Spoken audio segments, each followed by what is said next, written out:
Like many people who are new to tarot card reading, I was immediately daunted by the task of learning the meanings of all the cards. I chose to start with the Rider-Waite-Smith deck because of the well-known symbolism on the cards, which makes it perfect for learning the art of tarot reading. It is simply one of the most commonly referenced decks, so if you have a question about any of the meanings of the cards, there's a wealth of information regarding this deck that's freely available online. It makes learning the Rider-Waite-Smith deck much easier. It's a great place to start. Still, there are 78 cards to learn and memorize, and that can seem like a daunting task at first. It seems like a lot of work. But I have a system that makes it really easy and intuitive. Before I start, though, I want to give a shout out to eclectictarot.com. I use their site frequently as a reference point, as well as the Rider-Waite booklet and tarotpedia.com. From these sources and others, I created my meanings for the 56 cards of the minor arcana. With this, you can get a really good handle on the cards within an hour or so. So for those of you who are more visual learners, prefer video and audio to books and websites, I made this for you. And I think you will find that my system and concepts make it really easy. So let's get started. First off, we divide the cards into two sets, the Major and Minor Arcana. The Major Arcana consists of 22 cards. In the Rider-Waite-Smith deck, 1 is the Magician, 2 is the High Priestess, 3 is the Empress, 4 is the Emperor, and so on. Why is this important? Because each of those cards relate to the cards of the Minor Arcana. So the Hierophant relates to the 5s, the Lovers to the 6s, the Chariots to the 7s, 8 is Strength, 9 is the Hermit, and 10 is the Wheel of Fortune. So right there, when doing a tarot reading, you will already have 2 pieces of information to draw upon for any number card that comes up. You'll have 2 different ways of interpreting it, based upon the card itself, and also upon the card of the Major Arcana to which it relates. For this reason, we're going to cover the first 10 cards of the Major Arcana and look at them in light of how they influence the interpretation of the Minor Arcana. I'm also going to discuss the significance of the numbers themselves. That way, if you choose to use a deck in the future that doesn't have all the pictures drawn on them for the Minor Arcana, you'll still know what to do. And after I'm done with the Minor Arcana, that'll leave us with only 12 other Major Arcana cards remaining to learn. And I actually have a pretty cool system for those too. I think that when we get into them, you'll be really surprised how they relate to each other. Now, each card may represent one or more of 4 things.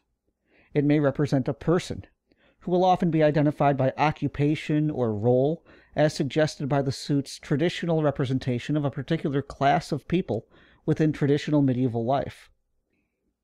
The second thing it may represent is an external concept, which reflects the world that surrounds the querent, or their perception of the world. The third is an internal concept, something of a feeling, emotion, belief, or idea within a person. And the fourth is an activity or action. So let's look at the 4 different suits and see what they mean. The swords. Historically, the nobility was represented by the swords, which were very expensive items in those times, indicating control and power over others. They were wielded by powerful men, those of influence, those whose words alone could change the world as we know it. So when indicating a person, the swords may refer to someone of high birth, leadership, or power. As an external factor, swords represent an implement of power and change. Swords may indicate a situation which is changing, perhaps violently, be it physically or emotionally, around the querent.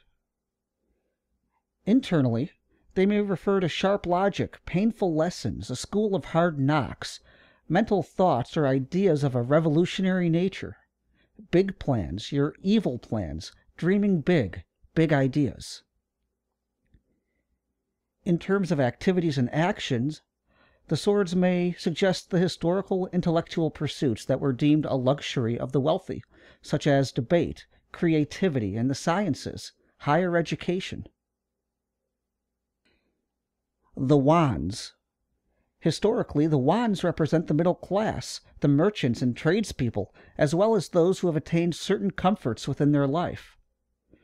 Note that in every image the Wands are sprouting leaves, new growth, echoing the growing affluence of this class of people in history, those who are upwardly mobile.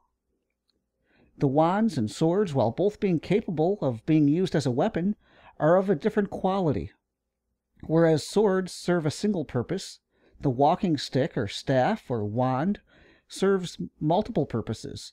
It can support tired legs on a journey. It can be used to defend yourself. And in the case of a wand, it can be used for magic or just for pointing at stuff. It's a multi-purpose tool for those who are not rich enough to own a dozen different sticks for different purposes, but have the leisure and ability, nevertheless, to make use of such devices for their own enjoyment or protection.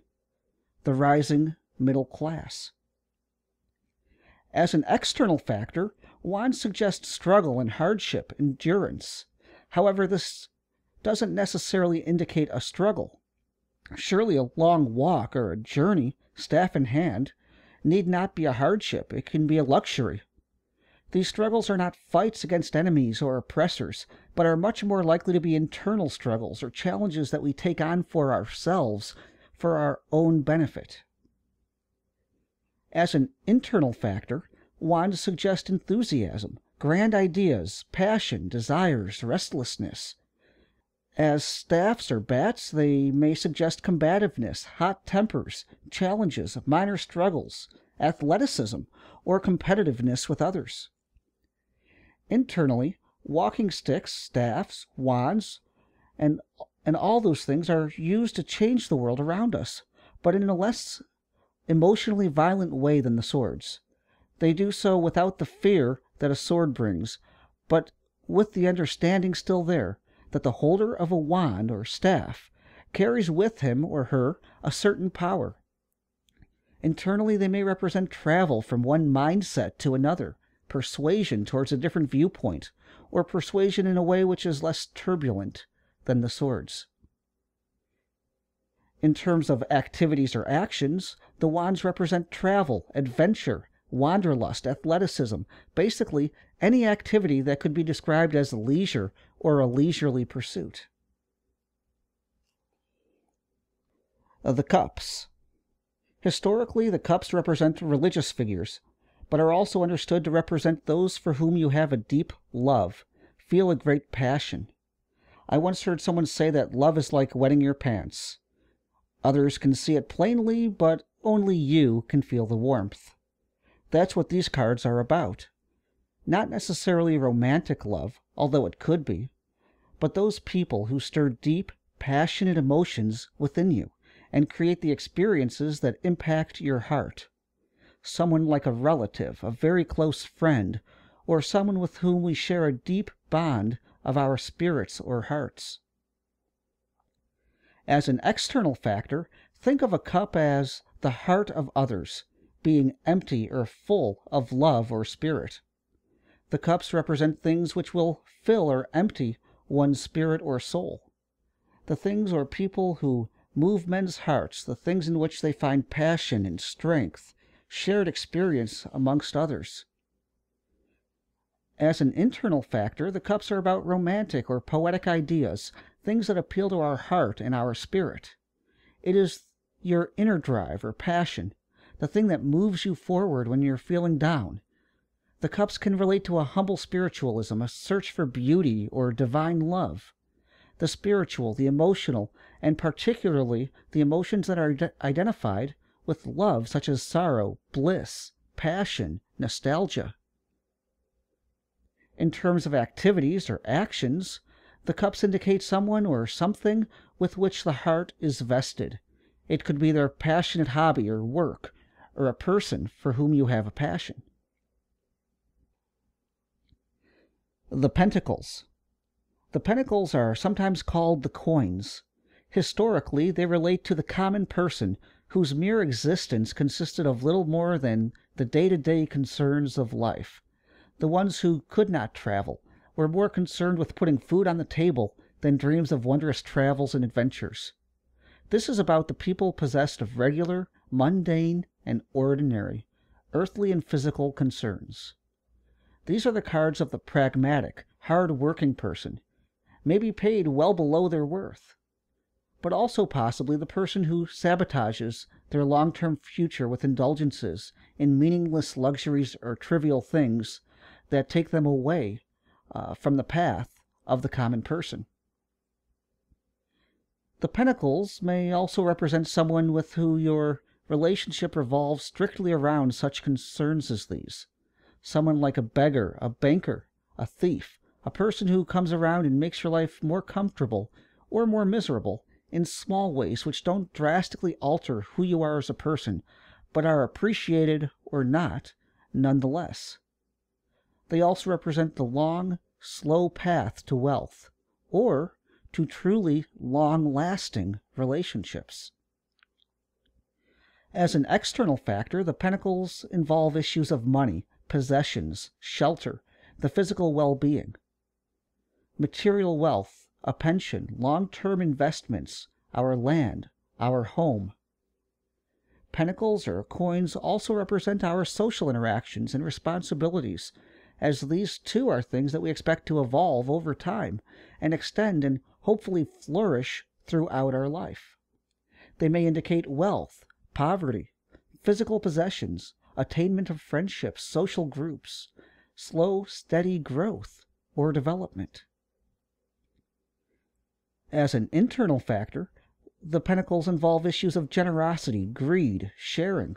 They indicate a sense of hard work, our work ethic, the things we feel compelled to do not out of passion or ego, but simply to put food on the table and to make ends meet, or to maintain our own health, physical well-being. They may reflect our common day-to-day concerns of bills, health, and a steady future. In terms of activities or actions, the long, slow path to wealth or truly lasting relationships, with the Pentacles or coins, we consider that which enriches us and that which enriches others. It is the day-to-day tasks we face in the hope of creating something of long-term substance, value, and meaning. This concludes my overview of the suits. Pretty simple, right? Next, I'm going to show you how to easily and deeply understand the meanings of all 56 cards in the minor arcana. Along the way, you'll find yourself picking up almost half of the major arcana as well, with no extra effort at all. First, I'm going to break down the 56 cards into 14 groups, the aces, the twos, the threes, and so on. So instead of having 56 cards, you only have one set of 14 cards, each with 4 different suits, and a card of the major arcana as an influence over those cards. You already know the suits. Now it's just a matter of learning the 14 cards and their relation to the major arcana. And luckily, the cards all have pretty pictures on them to help you along. So allow yourself to relax if you can remember how to do that. Enjoy the process, because it's not often that you get to learn this much from a single YouTube video.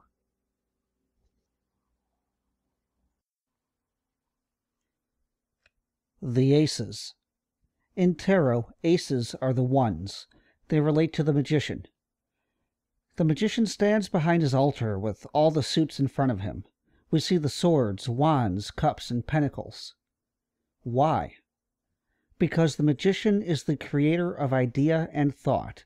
He is the one through which everything begins. This is not the physical creation, that's the Empress. This isn't about the breathing life into ideas, but the very inception of them within the human mind. The aces are the root or the beginning of every suit. As such, it should be pretty intuitive that they symbolize the very first kernel of a new beginning in some aspect of the querent's life. Not the beginning of work, but the very first inkling of a thought that perhaps something should change, perhaps for the better. The magician is the one who conjures ideas and inspiration from our mind as if by magic. To me, there's something weird about this idea, and it's really hard to explain, so listen carefully here.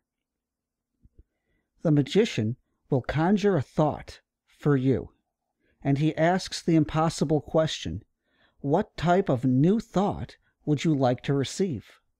What seed shall I plant in your mind? Well, how can you answer that? Obviously you can't. The aces represent these types of beginnings that come from some strange, fuzzy, or hazy place in our mind that we are scarcely aware of. They are the exposure and the beginning of adoption of a new idea or way of being or thinking. The Ace of Swords represents awakening, a beginning to new, large challenges. There may be an awareness of the querent that there's a new challenge or a new goal of epic proportions that is ahead of them.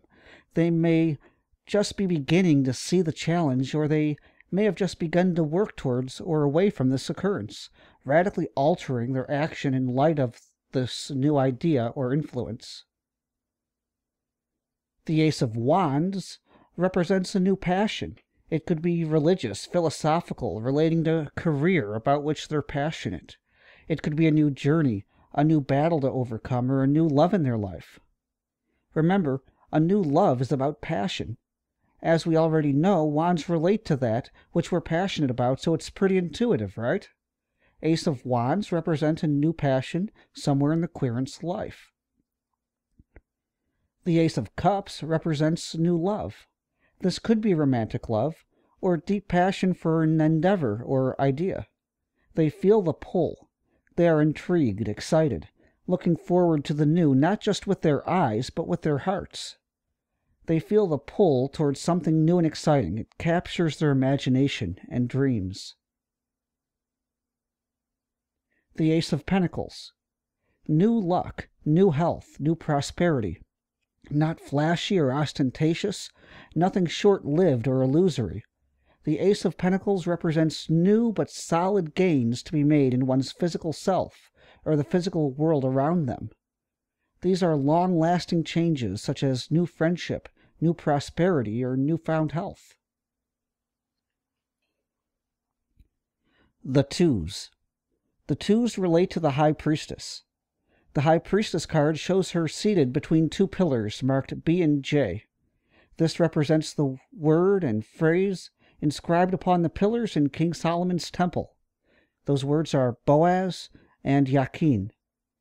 Although this may not tie in completely squarely with the Jewish theology, the words can loosely be understood to stand for strength and unity.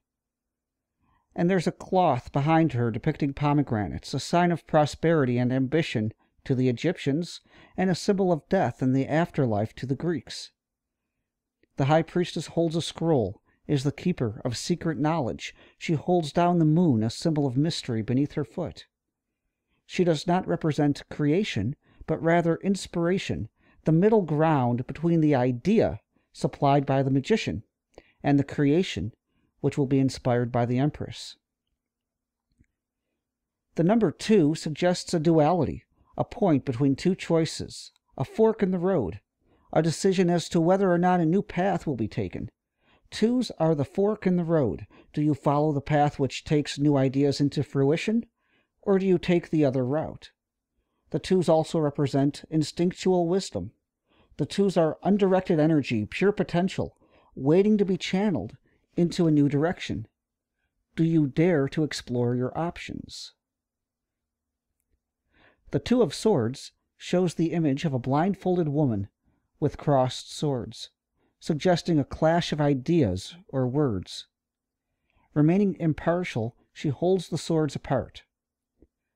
The querent may feel in the middle of something, caught between two warring people or two warring ideas within their mind. Not choosing sides, the Two of Swords remains in the middle, at that crossroad or fork, possibly being torn between the two choices. The Two of Wands shows the image of a man standing with the world in his hands, but it isn't the world as a whole, it's his personal world. He stands between the two wands, his eyes looking exactly between the world he holds in his hands and that which lies beyond. Again, it's a struggle between choices, a journey to be set upon, not for fear, not for love or necessity, but for its own sake. The Two of Cups shows two people together, sharing, with one figure taking the cup of the other, an exchange. A friend or acquaintance coming together, an unexpected meeting which can change your course or direction. In the background, you see the intertwined snakes, the caduceus. The symbol represents the Roman god Mercury, who is said to watch over the trades. It's a recognized symbol of commerce and negotiation, knowledge of the trades, practical skills, writing and eloquence.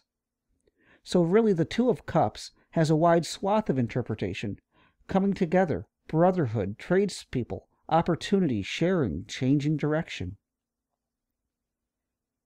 The Two of Pentacles, or coins, shows the image of a man juggling two pentacles or coins, trying to keep the other from falling, with the balls being tied to a symbol of infinity. The juggler is balancing the physical aspects of his life, be they health, finances, or perhaps security. The man seeks to maintain the balls in motion, constantly making choices to keep his life in balance. The Threes. The Threes relate to the Empress. The Empress card depicts a woman, likely pregnant, seated comfortably and lavishly in a field. She represents fertility, not just for human life, but a fertility of ideas and other creations as well. Where the magician provided the spark and the high priestess gave that spark space and time to develop into a full idea, the Empress is the start of bringing that idea, that spark, to fruition. No longer merely thoughts, action begins with the Empress. The Empress is the great mother, the understanding sympathizer, the one who brings all things forward into the world and helps them mature and develop. So while the twos were about a choice or a fork in the road, the three symbolizes the beginnings of taking action. This could be the creation of life, romance, art, or business. This is the first affirmative steps towards the new beginning. We have chosen the path to take, and we've begun upon it. We draw strength. Threes are about starting to put things into action. The Three of Swords depicts a pierced heart upon the backdrop of a storm. The Three of Swords may reveal heartache or pain, whether it be from love or from the disillusionment with a closely held and highly personal belief or feeling. As the swords relate to matters of power and strength and change, the thrice-pierced heart reflects the death of something which is closely held and relates to those things of great importance and likely great impact on our public persona. The Three of Wands depicts a man arriving at the edge of his land. He grasps one of three wands as he takes in the sights that stretch out over the horizon. He realizes the journey has just begun, but there is still time to turn back, though not for long. The Three of Wands involve embarking upon a journey, reaching the point where you cannot turn back. It is a card of progress, the first hint that a dream may become real. However, the journey has only begun. The Three of Cups depicts three maidens celebrating. Being the suit of passion, they are celebrating a joyous occasion, and three being the number of action, it's a new beginning. You are embarking upon an endeavor of the heart. This could signify a birth, a new year, a new passion, or a new opportunity for your passion. The Three of Pentacles, or coins, depicts a craftsman or tradesman showing his work to his patrons, the people who pay for his work.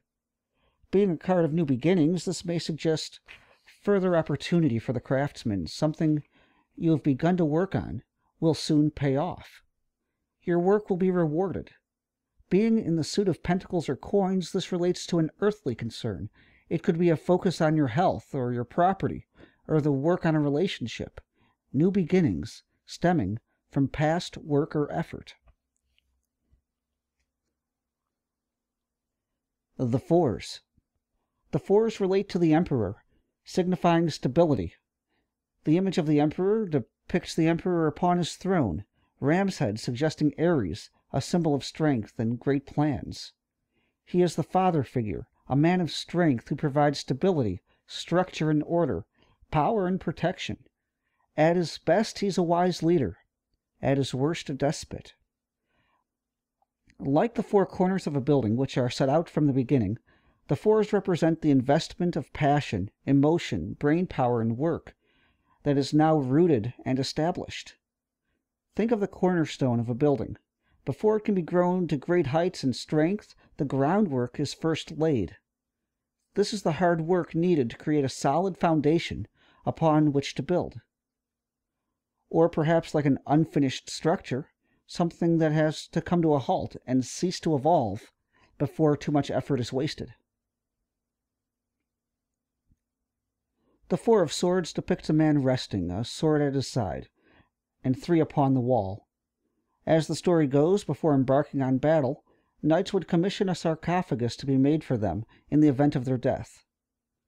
Upon their safe return, the knight would lay in that coffin, offering a prayer to God in thanks for his safe return. They would use that time to reflect upon the nature of their mission, whether they served well, being aware that, but for fate, it could have been them dead in that coffin. This card suggests making peace and relaxation, stepping away from the swords and the battles, reflection upon what truly matters in your life, refocusing your objectives. The Four of Wands depict a minor celebration. While the wands themselves combine to form a weak foundation set safely and decorated outside of the city walls, this card suggests success, but with further work to be done. This is not a great feast or celebration, but the recognition of a minor triumph. As such, the celebration continues, but it must be remembered that there is more work to be done. The Four of Cups depicts a man sitting comfortably beside himself beneath a tree, dissatisfied and bored with the outside world, lost in thought and ignoring the gifts that are set before him. It is a dissatisfaction with the gifts one has, and also stagnation, the refusal to look beyond yourself. We act this way when we take the good things we have for granted, refusing to acknowledge its goodness. The Four of Pentacles depicts a man clinging tightly to that which he has, not investing or sharing or developing it, not holding it with joy or pride. It's a card which suggests holding back, not speaking or sharing the details or rewards of your efforts. The good news is that the querent is in a position of status, health, money, or comfort. Business may be good or stable, work is steady, and money is in the bank. However, the bad news is that they may be holding on too tight, be too afraid to share what they've gained, afraid to take a chance. This is also the card of hoarders and pack rats, jealous relationships, shut-ins, agoraphobics.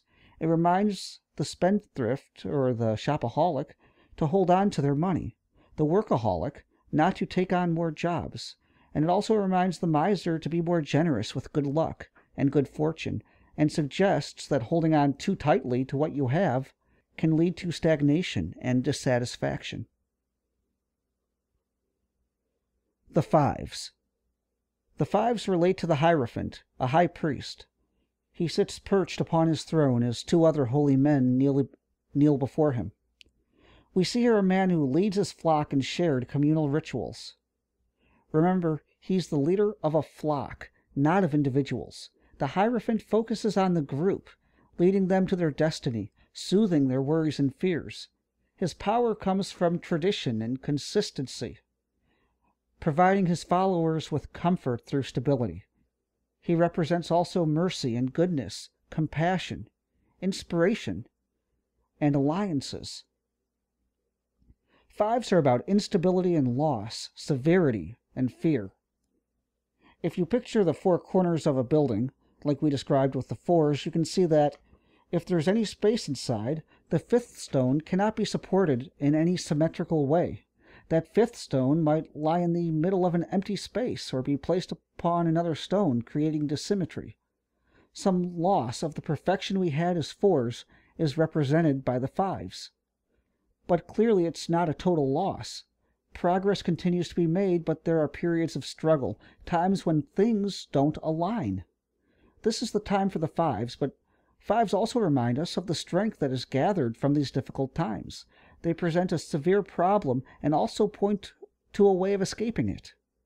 Give up or continue building. Dealing with this upset in the development of our passion or emotion, idea, or work humbles us, it teaches us, and matures us. It is, however, not a pleasant experience, and our pride, especially, is likely to suffer, but it strengthens us nevertheless. The Five of Swords depicts a man successful in battle, watching his vanquished foes depart. The card depicts winners and losers. That they were all equipped for battle indicates that this was not a game played by novices, but rather a competition of importance. The winner holds their swords in his left hand, his own sword, now at rest, being held to the ground. He has clearly defeated others, as is shown by the other swords on the ground. He is overconfident.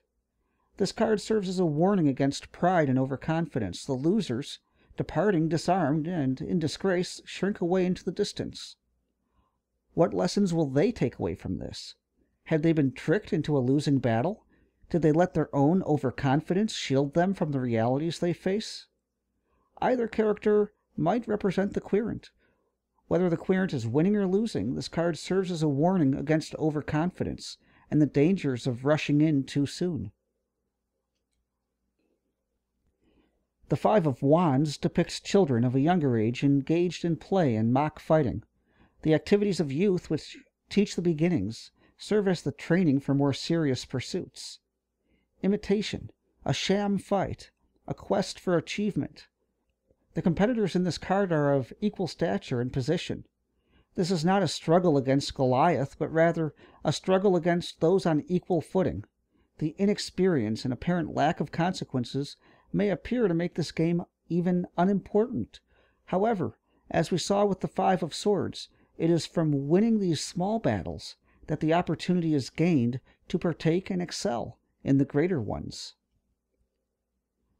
The Five of Cups depicts spilled cups, a man in black, sobbing sorrow over their emptiness. His back is turned away from the cups that remain standing and full behind him. Relating to the cups, a sign of passion, we see brokenheartedness and disappointment. However, this card can serve as a reminder that when you turn your back on emptiness, you can find fulfillment. This card might be related to the idea of crying over spilled milk, particularly when that milk pertains to the way we invest in our passions with our efforts. Loss is perhaps the most painful when we turn our back on those things that we once loved and focus only on the things that are gone. This card also signifies one who's received less than they had expected. The Five of Pentacles, or coins, depicts a couple, cold, poorly clothed, exposed to the elements, and injured or lame. They pass by a church with an opulent stained glass window.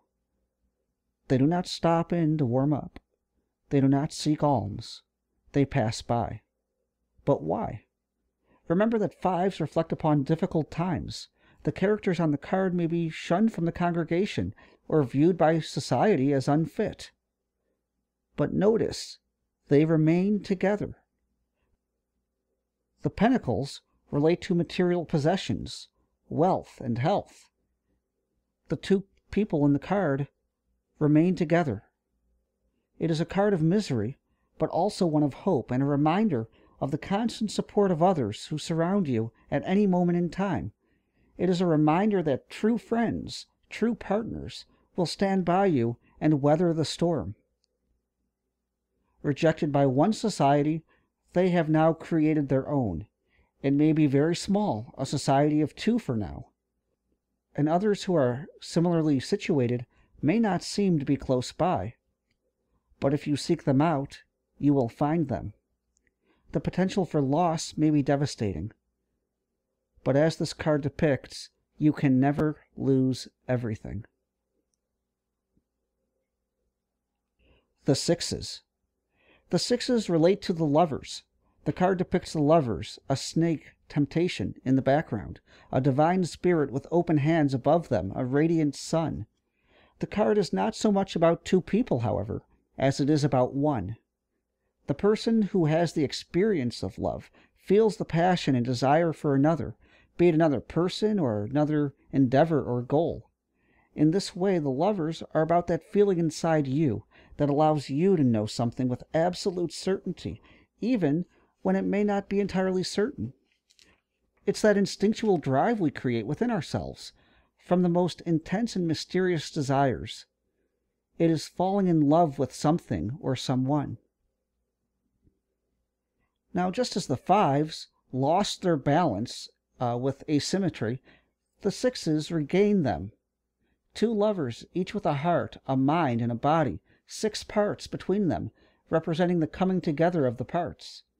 They indicate a return to harmony and balance after a time of frustration and strife.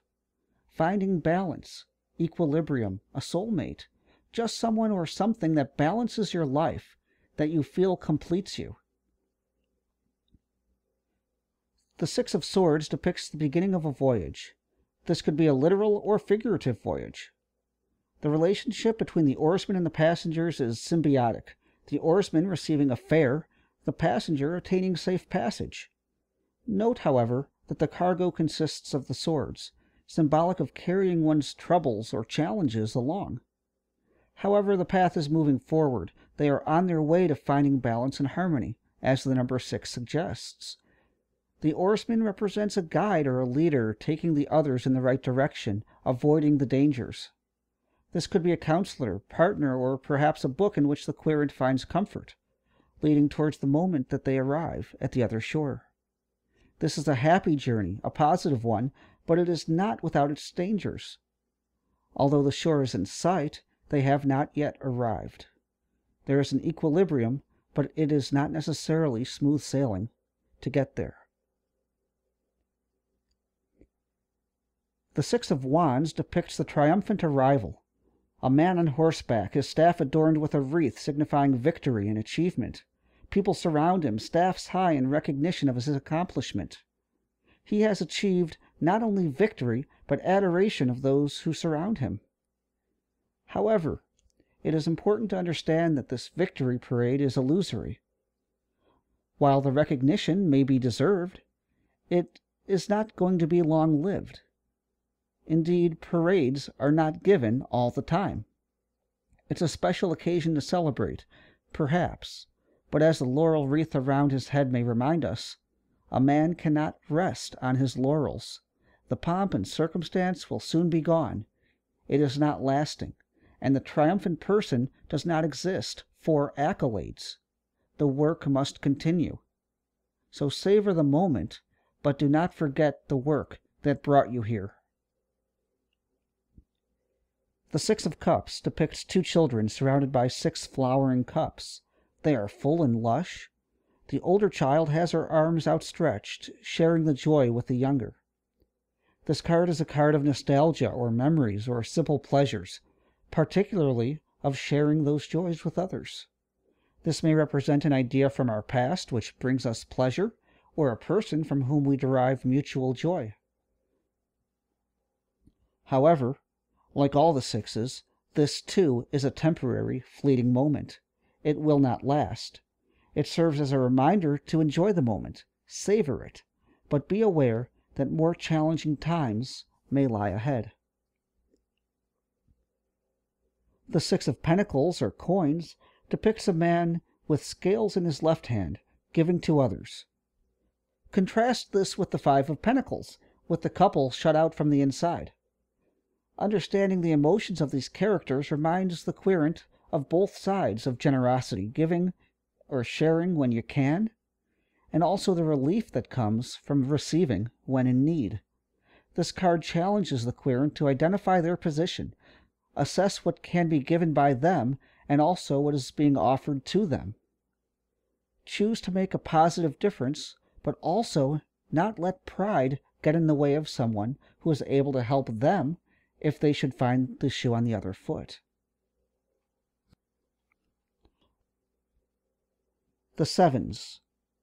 While the sixes lend themselves to passion and desire, the sevens create instability again. Now, are you noticing the up and down nature of the cards yet?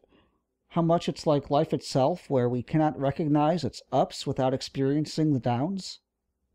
The cards are almost like a roller coaster ride. With the sevens, things get a little out of control. There is the power of all the cards before it, including the lovers, which came before. There is momentum, but it must be harnessed. Thus the Chariot comes in, the harnessing of powerful, wild, and perhaps even dangerous forces. So the sevens relate to the Chariot. The sevens reflect the coming together of many, often contradictory parts. The light and dark sphinxes serve as the horses, but notice they're poised to pull in opposing directions. The driver wears the sun on his head, but also the crescent moons upon his shoulder, also depicting opposing forces. And yet the driver, the chariot, and the horses must all work in unison. 7 is about the bringing together of forces, often contradictory to one another. It is also a symbol of victory and success, albeit hard won. Nothing can get in your way, but you may have to stand alone, and you will have to take control. The 7 of Swords depicts a thief taking away 5 of 7 swords. The thief, looking over his shoulder, suggests treachery. It is a successful raid, but it also indicates something left behind. The querent should be careful of theft or loss. Being a sword card, this may likely be a theft of great ideas or inspiration. Just as swords are a symbol of power, their theft may indicate the loss of that power. Bearing in mind that 7 is a lucky number, however, and one of upcoming success with proper precautions, this may only be a minor setback. Or is the thief merely a watchful eye, seeing impending trouble, coming to protect what is his? Perhaps he is not a thief, but merely the protector of the swords. And this duality of meaning actually reflects the same message. Protect that which is yours. Do not let your plans, goals, dreams, and the items that you are depending upon to achieve those ideas and dreams be taken from you. Annoyance, hope, wishes, quarreling, disagreements of ideas, which may or may not become verbalized, are all encompassed in the 7 of Swords. The 7 of Wands depicts a man under attack. While he remains above his aggressors in an advantageous spot, he's outnumbered, and the outcome may be uncertain. But he stands his ground, prepared to weather the attack. Keeping with the meaning of the wands, this could be an attack upon something that the querent has created or built for himself, an idea or philosophy or a way of being. He must be aware of the challenges and the others who might stand in the way or seek to take it from him. The 7 of Cups depicts a man with options. Some appear good and some still mysterious. He stands there, his arms out in awe or surprise, but stationary, unable to choose. This is the torment of daydreamers. They see so many options and possibilities that it's nearly impossible to choose between them. This is an impulse that must be reined in. It is rooted in the idea of excess, having too much time, or a lack of a need for direction. The cups are full but cannot all be realized, and this causes stagnation, the inability to choose for fear of making the wrong choice. This card is a positive thing. It means the querent has options. However, opportunity may slowly drift out of reach if decisions are not made. It is a warning to the querent to focus on their desires, needs, wants, and yet to be realistic and honest with themselves, to make sound decisions, to pursue only the best, and leave the rest behind.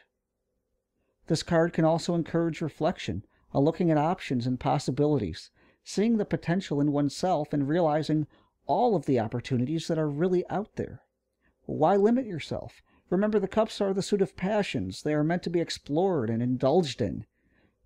Just don't let it get to the point of analysis paralysis, where nothing gets done because there's too many choices. And that's the warning of the 7 of Cups. The Seven of Pentacles, or coins, depicts a laborer, dissatisfied over a harvest or the yield from his endeavors.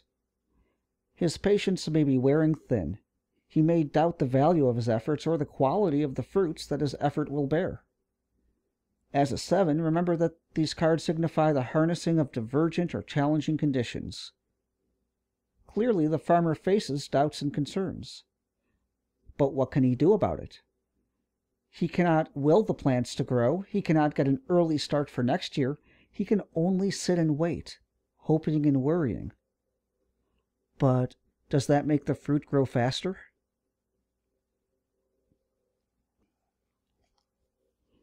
The 8s. Let's go back to the idea of the 4 cornerstones. Now, we've got blocks above them, or we've filled in the spaces between them. A structure is forming. Progress is being made. We have momentum.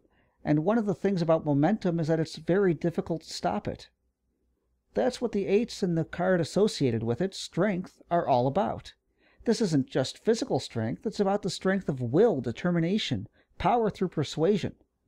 Other people see the blocks being placed and they no longer question what you're doing. They accept it.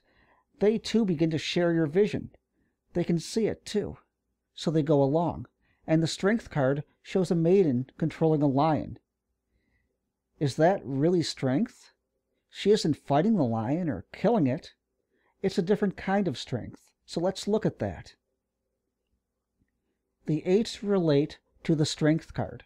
The strength card shows a maiden taming a lion not with physical strength, but with the strength of character, intuition, intelligence, understanding, and will. This is symbolic of resourcefulness, of harnessing the power we have to control our environment. Remember the chariot driver struggling to control the sphinxes or horses that were pulling in different directions? Well, with 8, we have mastered that accomplishment. We're no longer struggling to control the forces. We have the confidence, skills, and natural ability to do it intuitively, instinctively. And by doing so, we achieve harmony with our surroundings. Strength does not mean fighting a lion with your bare knuckles. As the card illustrates, the effect is far stronger than that. Which is more powerful? A lion destroyed in your clutches? Or one beside you, obeying your command? Your strength is more than your physical abilities. The 8 of Swords depicts a maiden bound and blindfolded, surrounded by the symbols of those in power, the swords. She is not tied to her position. She can walk, but she's surrounded by danger and cannot see the path out. These are the limitations we impose upon ourselves, our blindness to our own weaknesses and predicaments. Surrounded by our conflicts and crises and problems, when we second-guess ourselves or our own thoughts, we place a blindfold upon ourselves. We make our position more precarious than it needs to be. This card acknowledges our fears and inhibitions. It is a card of limitation. But as an 8, it also suggests a way out.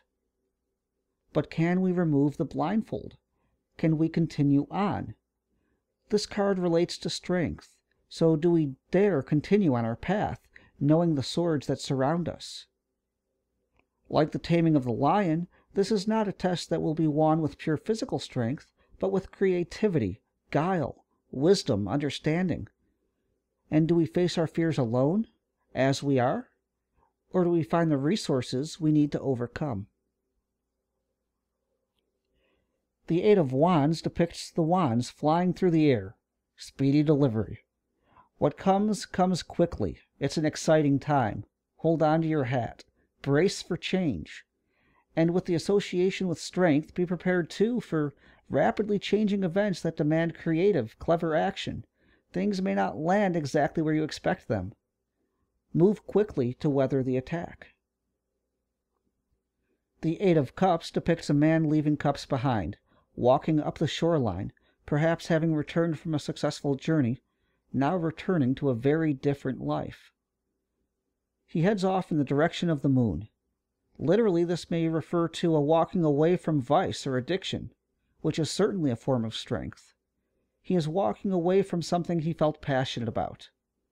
What would make him do that? Strength. There is something better out there, something worth pursuing, worth surrendering other passions to pursue. He seeks the unknown, forsakes the comfort of that which is known and pleasant to him. He seeks something greater than he has known, and leaves the comfort and contentment of his current life, leaves love, to seek out something greater. He has an idea in his mind, a plan, and yet it is not without sadness that he leaves the other things behind. The Eight of Pentacles, or coins, depicts a tradesman, a hard worker laboring over his work. This is another kind of strength, that of determination and steady endeavor. It suggests hard work, effort, the slow and challenging way to a comfortable life. He works alone, no one over his shoulder, content to focus on the object of his efforts. Concentrated, accepting. He is no longer seeking to impress rich financiers as he was with the Three of Pentacles, nor is he holding tight to his hard-earned rewards as in the Four of Pentacles. He is not enduring the great loss as he was in the Five. He simply works, does his job, accepts his situation, and realizes that hard work, not fortune, can bring him to where he wants to be. This card is about diligence and focus on the task at hand, not bragging or showing off, not hoping for something more, just a simple pride in your work. It's a reminder to pay attention to details, research, train, and do what is needed to excel. Nose to the grindstone. Achievement will not come from the recognition of others, but by the personal satisfaction of a job well done. The Nines. The Nines relate to the Hermit. The Hermit card depicts a wizened old man, alone, leading his way by a light, which, if you look closely, is actually a shining star, leading his way through the darkness. The Hermit is not hiding away. Although nothing surrounds him, the Hermit is out, searching, seeking, traveling. The Hermit represents peaceful knowledge. No longer fighting and struggling, the Hermit has found inner peace and understanding. He journeys alone, as he needs no other. He knows his route, he understands his life.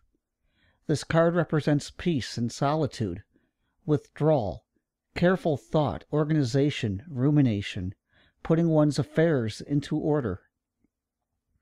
The Hermit may represent a wise or inspirational person in the querent's life, such as a friend, teacher, therapist, or mentor, someone who the querent usually sees alone. Perhaps other people in the querent's life do not even know this person, or know of them. The Hermit helps the querent to put things into perspective, helps them to find what they are seeking. The Hermit also indicates a need to be alone, a need to withdraw and be with one's own thoughts. The querent may be antisocial, or have a need for quiet time, for reflection. Perhaps the querent needs time to sort things through on his or her own, without the rush of outside influences.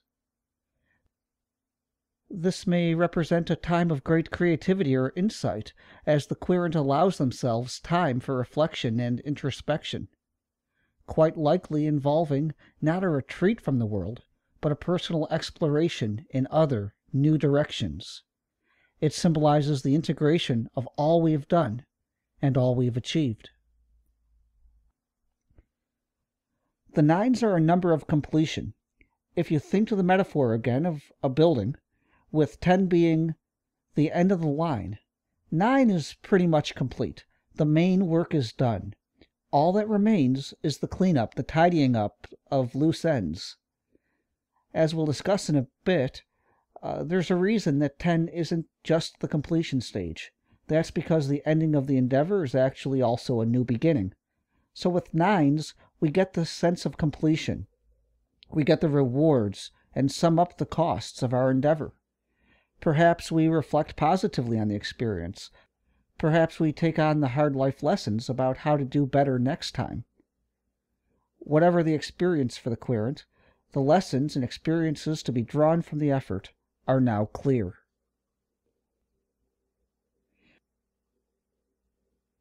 The Nine of Swords depicts a man, wakened by a dream or startled, with great sadness and grief. 9 swords behind him on the wall, 2 going through his back, another slicing behind his head. Physical pain from mental anguish, disturbed thoughts, fears, failure, disappointment, deception, despair. This card suggests sleepless nights, worry about problems and fears that overwhelm you, the height of anxiety, being entirely self-focused and self-critical. But this card also offers a reminder to wake up. See the world as it truly is. It is not as bad as it is in your mind. The 9 of Wands depicts a wounded man, almost at attention, on guard, uptight and cautious, aware of those that may seek to wound him further. Yet he remains his post vigilantly, holding tight, not surrendering, not giving up. This is the last step, the last push. Whatever it is that the Wands will bring to this man, he is there to see it through to the end. But he waits impatiently. This suggests delay or suspension, waiting. The 9 of Cups depicts an innkeeper with 9 cups set out for guests. This is a card of hospitality, generosity, both given and received. This is a card of attainment, receiving of good. As a cup card, the attainment and goodness received will be of a spiritual or emotional nature, possibly the support of friends or the discovery of something that moves your heart or your soul.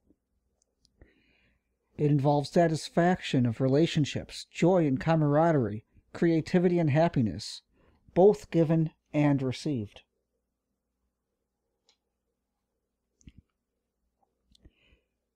The 9 of Pentacles, or coins, depicts a woman tending a lush garden, in commune with nature. Like the hermit, she is alone, but unlike the hermit, she has surrounded herself with things of natural beauty. The goals of the Pentacle suit, health, luck, money, solid work, is achieved with this card. Not opulence or extravagance, but comfort that extends beyond the self. This card predicts a small paradise. It might be a car, a new home, a small indulgence that satisfies you tremendously, something which you might carry forward for much of your life, or perhaps the attainment of some sort of recognition that comes with a nice gift attached, such as the proverbial gold watch or a new office. The 10s. The 10s relate to the Wheel of Fortune. It is a circle, a return to the beginning, but carrying with it the past experiences of the previous cards. It symbolizes transcendental completion, not just the completion of the task, that is represented by the 9s, but the wrapping up of loose ends, tidying up and carrying on. The wheel also represents transition, movement, and change. The rises and falls that we experience in life. Don't assume, through the 3s, 4s, 5s, and so on, going up to 9, that the end result is assured success. You never know. And so with 10 comes a replacement of the old with the new, a mastery of previous things, but with some parts of life being pushed towards the bottom and others being pushed towards the top in the ever-turning wheel. The 10s are a combination of 1, a new beginning, and 0, emptiness or nothingness. That's really a different place from the point where you can pause and say that completion has been achieved. So think of the 10s as both a time of closure, where you tie up loose ends, and also a time of new beginnings, where you are entirely open to new things, new experiences. Whatever responsibilities or obligations you faced in the past are now behind you, and the Wheel of Fortune continues to turn, deciding the fate of your new encounter. The 10 of Swords depicts a man, dead, swords in his back, blood spilled. Remember that the swords represent ideas of the mind and communication. They represent big ideas, large goals. In this instance, the card serves as a reminder that ideas, too, face death. There can be an end or inquiry or examination. There can be a finalization of a project, an end to a dream or an idea. Depending on its position within the reading, this card may also remind the querent that certain ideas, goals, or ambitions have already been explored and examined. It may not be necessary or wise to repeat old mistakes again. In terms of interpreting the card as involving murder, it may indicate that another person has killed one's idea, goal, ambition, or reputation. It can indicate that an idea has been beat to death, been driven into the ground. It may indicate that a new path, idea, or goal ought to be pursued, rather than lingering upon what is past. This card may also indicate pain, affliction, tears, sadness, loss, or desolation. The Ten of Wands depicts a powerful, broad-shouldered man carrying a burdensome collection of wands. He is in command, in charge, and with that comes the burden of responsibility. This is the burden of success. There is an indication that the man is working too hard, perhaps needing to lighten his load. Perhaps he bit off more than he could chew. Now might also be a good time to take on new endeavors, lest the querent remain burdened by his past. The querent can use this time to rediscover the joys that were once had in the querent's pursuits, before they became complicated and overburdening. The Ten of Cups depicts a celebratory scene. It represents stability of home life, bountiful blessings, and emotional well-being and fulfillment. It represents a happy home life or relationship with others, the attainment of purity and happiness through the integration of emotional experiences. This card suggests the querent has the instincts, control, and emotional maturity to handle situations. It predicts good times with those we love, holidays, reunions, special occasions. The Ten of Pentacles, or coins, depicts a scene of comfort and wealth. This is, in fact, sometimes referred to as the wealth card. With the pentacles or coins representing material possessions and then tens indicating completeness, we see a picture of harmony and comfort. Of course, everyone is sharing in the wealth or bounty, and this is also in the spirit of the pentacles or coins, the reminder to share and be generous, to create that goodwill and harmony, and even loyalty, as represented by the dogs in that image.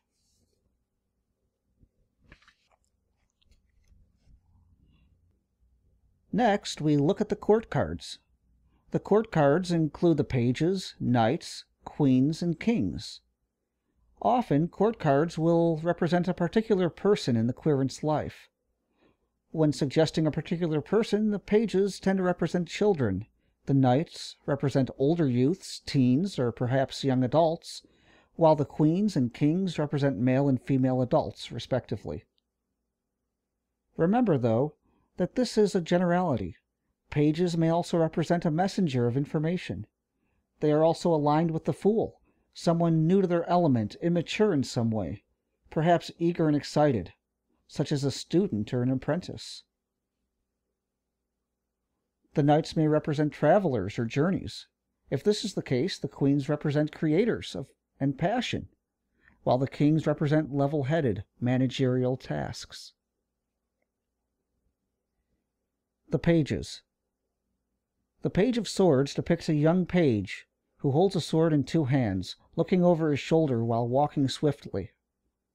The swords represent information and knowledge, power, but this card is one which represents the cautious guarding, holding off of that power or knowledge, protecting it, rather than sharing it or bringing it forth where it can flourish, quite likely in a childish or immature manner. As such, the Page of Swords represents the cautious possession of information or knowledge or power which is not shared, a secret, perhaps, that is closely guarded, either by the querent, if he or she is indicated by the card, or else by someone else in the querent's life. This is not the mature acquisition and use of knowledge or power, but rather the petty, insecure possession of it, almost for its own sake, where it does no good. Perhaps someone has information or knowledge which they are holding back from the querent, information or power which could be used to help, but is being held back for petty reasons. The Page of Wands depicts a young man holding a staff, looking upon it, in the midst of a desert. The wands relate to travel, passion, and career, the many journeys we take in life. The Page of Wands may signify a message from afar about a trip, a career move, or something spiritual or philosophical. This card is packed with enthusiasm, perhaps even naivete, but it signifies entering into a new undertaking, a willingness to take risks, a yearning for adventure and excitement. When referring to a person, the Page of Wands may indicate a person who is full of energy, exploration, who has a need to seek out strange and exciting places, the desire to follow their minds and satiate their curiosity. They may be someone who is somewhat manic or excitable. Perhaps they enjoy being the center of attention. Or perhaps they enjoy being the center of attention to a charismatic leader. The Page of Cups depicts a fish jumping out of a cup, being held by a young, fancily dressed man. This card represents fresh emotions, newness of circumstances, creativity, gentleness, love, intuition, a childlike imagination. When referring to a person, this card represents someone sweet and kind, childlike in their innocence or emotion, which is to say almost over the top, with sweetness and kindness. Someone who emotes freely, someone empathic, who can truly feel the situation of others. The Page of Pentacles, or coins, depicts a young page holding a pentacle or coin in his hand, in a field, away from what may be an orchard off to the other side. Involving matters of wealth and long-term, hard-earned prosperity, the Page of Pentacles suggests positive time of growth, perhaps a new endeavor involving long-term prosperity, opportunity relating to employment or long-term happiness. This may be a large opportunity or something small, such as merely upgrading an existing asset or making an improvement upon one's land or property. When the Page of Pentacles indicates a person, it will be a child or childlike adult who enjoys fixing things, performing hands-on work. They are industrious, hard-working, understand the value of a dollar. As a child, they may seem strangely adult-like. As an adult, they may bring an unusual enthusiasm or eagerness to their work. Or perhaps they are involved in energetic, playful work that keeps them young at heart. The Knights. The Knights indicate the spirit of a teenager or young adult, ever moving, involved in constant change and development. The Knights also indicate purposeful travel, spreading of knowledge, and even engaging in battle. Oftentimes it is not a physical battle, though, and not necessarily even a mental one. It is important to remember that most of the time, Knights are not involved in battle, but rather are used as a show of force, like muscle-bound peacekeepers. Their mere presence, the suggestion of potential action, may prevent an outright battle. Powerful and loyal, they may be full of energy or calm, but always with a purpose and intent. The Knight of Swords depicts a knight charging rapidly, his weapon raised above his head. This card represents confidence, likely misplaced, skillfulness, capacity, vision, but also brashness and arrogance. The horse's frightened look should tell you all you need to know. This may not be the well-laid plan that it may appear to be. The querent may need to be reminded that perhaps the time to charge into battle has not yet arrived. Perhaps more information is needed or more groundwork must be laid before taking a challenge head-on. When referring to a person, this is a teen or young adult, possibly too smart for his or her own good. It's the type of child who plays devil's advocate or will argue for the sake of arguing. Although tempestuous in demeanor, the knight can be a good ally, someone who is clever, capable of winning battles with cunning and unusual tactics. The Knight of Swords is likely to be an advocate of free speech and freedom of information. The Knight of Wands depicts a knight traveling briskly through a foreign land, ready for action. Changes will be rapid and possibly even intimidating. daunting or frightening, and there will be times for taking action. When referring to a person in the querent's life, there is a charisma to the Knight of Wands. The center of attention, people adore this person. His or her goals and ambitions may be larger than life, full of excitement and fun. However, the Knight of Wands can also be bossy, overbearing, headstrong, or a risk-taker. He may not be reliable or timely to meetings. He is somewhat narcissistic and sometimes insensitive to others' feelings. The Knight of Cups depicts a noble, proud knight carrying the cup in a dignified and proud manner upon his journey. It may represent a young person with unique or surprising talents or skills.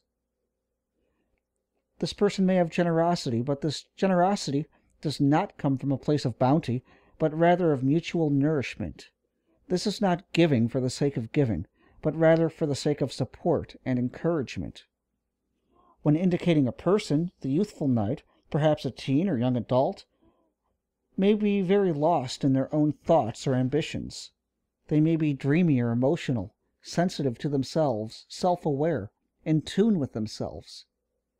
There is also a sense of escapism in the Knight of Cups. In the positive, this may be indicative of new hobbies or passions.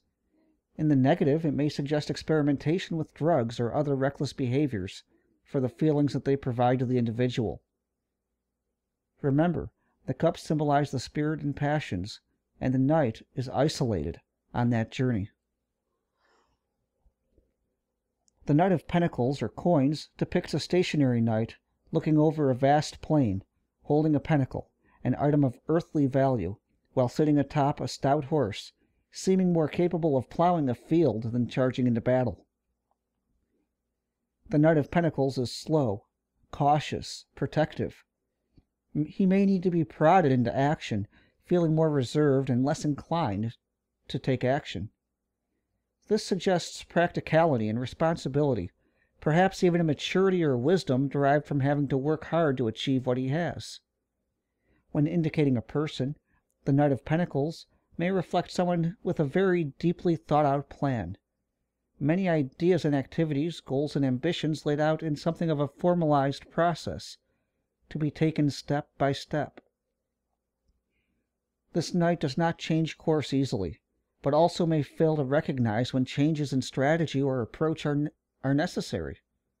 The Knight of Pentacles or coins is also somewhat materialistic, and this may instill in him a very strong work ethic. However, this observation or interest in material things can also be his downfall or weakness. The Knight of Pentacles is also very serious and somber, and may take things more seriously than he should. He is also a protector of beautiful things. The Queens. The Queens refer to the Empress. They signify creative forces, that which nurtures and helps things grow. They signal a time for growth or development, the impending realization of our efforts as something soon to be tangible. The Queen of Swords depicts a confident queen seated upon her throne, sword upheld, a position of power and authority. This suggests a certain dominion over public life and ideas. There is also, however, a suggestion of sorrow, disappointment, pain in the past. This is a very intelligent woman, someone who communicates ideas, perhaps a lawyer, scientist, therapist, some presenter of ideas in one form or another.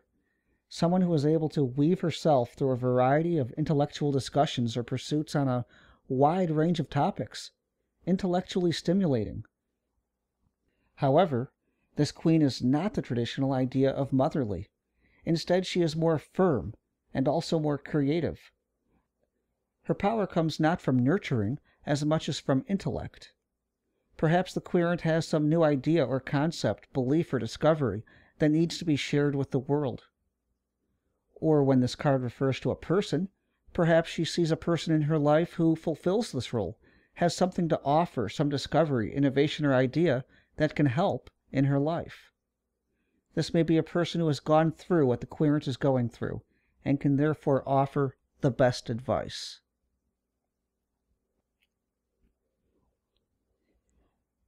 The Queen of Wands depicts a softer, gentler queen, with a flower in one hand and a cat at her feet. She signifies the development of a journey, a trip, a career, or a movement. She suggests a careful nurturing of a goal or ambition, just as a gardener would nurture a flower. The Queen of Wands is gentle. She may love children and be heavily involved in their lives, although she may also hover and be oversensitive and smothering. She is an inspiration to others. She gets things done, and she does them well. She is loving, honorable. She is social, dignified, proud, and capable. The Queen of Cups depicts a woman on her throne, at the edge of the sea, holding a chalice or cup which is flanked by two angels. We also see other angels, children or cherubims, depicted on the throne. Notice also the seashell above her head. This is a mystical woman of great intuition. She may have a sixth sense about others, and have the solutions to problems relating to family, friends, and love. She is quiet, self-effacing, sometimes can go unnoticed, but she also has a creative side and a spiritual side as well. At her best, she offers great emotional support and empathy. However, she is also capable of emotional manipulation and perhaps moodiness or depression. She finds strength in quiet reflection. She can be isolated, preferring her own private space from which to view the world. As a mother-like figure, she can be laissez-faire, allowing the children to be a little wild, but thinks about them constantly, is aware of them, and cares for them, whether they are her own children or just a friend who needs a watchful eye.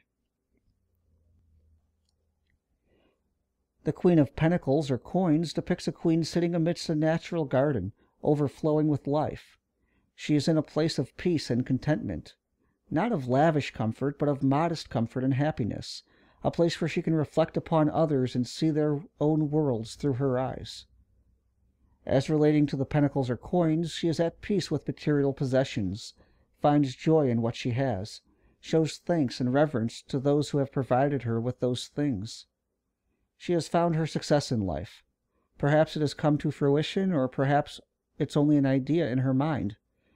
She finds comfort in her lot in life and excels in what, to her, may be mundane tasks or what may appear to others as drudgery.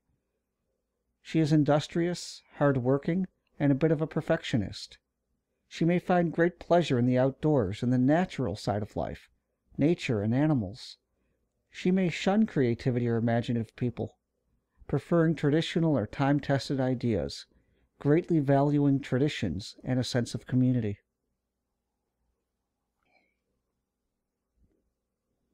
The Kings are the passion, the driving force filled with energy, moving, leading, generating.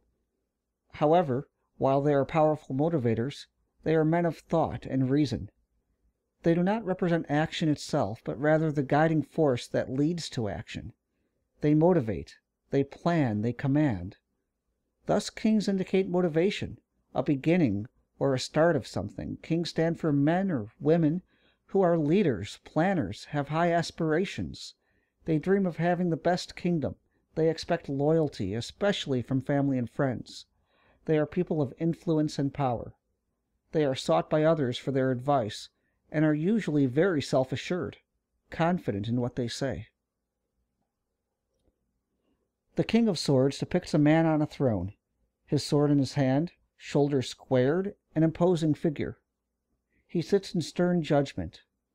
The King of Swords is like a judge, fair, impartial, loving and friendly, but distant, a man of ideals. He is smart enough to see both sides of an argument, but has strong beliefs that he expects others to follow. Ideals come first with the King of Swords. Everything follows from a rational viewpoint and his fixed beliefs. The King of Swords judges others, even those who are close to him. He has a sharp mind capable of seeing both sides, and oftentimes his decisions can seem unbalanced to someone who doesn't see or understand the depth of the circumstances or the unique factors between one situation and another. Though he may be viewed as cold, distant, harsh, and even cruel, The King of Swords can clearly see how his decisions affect others in the present and the future. He is the one king to go to when making the hardest and most far-reaching decisions. The King of Wands depicts a king sitting comfortably on his throne, focused upon things in the distance. The King of Wands indicates that the querent or someone in his or her life is taking command, replacing the old with the new. Impassioned and noble, the king considers future events, perhaps a trip or the idea for a grand new career. Whatever it is, he senses the need to take command, overthrow the pre-existing powers to pave the way for something new, giving that new experience the place to grow, to stretch out to the horizon.